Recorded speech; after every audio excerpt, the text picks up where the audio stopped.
Учениците се преоптоварени со многу предмети, а добиваат мало знаење. Образовниот систем претрпе експерименти на сметка на квалитетот. Затоа се потребни итни реформи. Ова се дел од пораките кои ги испрати премиерот Зоран Заев на конференцијата за образование во организација на УНИЦЕФ.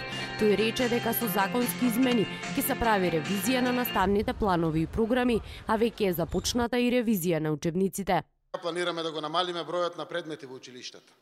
Се фокусираме кон квалитетно средно-стручно образование, повеќе пракса за подобри основи на знаењето.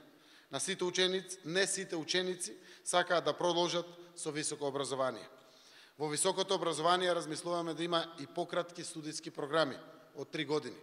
Министерката за образование и наука Рената Треневска-Десковска истакна дека наскоро на јавна дебата ќе биде ставен материјалот за реформи во првите 3 оделенија од основното образование.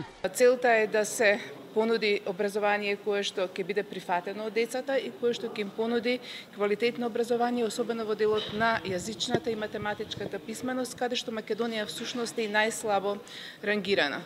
Оценување на она што ќе значи суштинско знаење, она што ќе значи извлекување заклучоци, она што ќе значи трајно знаење. Според представникот на УНИЦЕФ Бенџамин Перкс, реформите во образовниот сектор не значат премин од една статична положба во друга, туку постојан и континуиран процес во чекор со промените.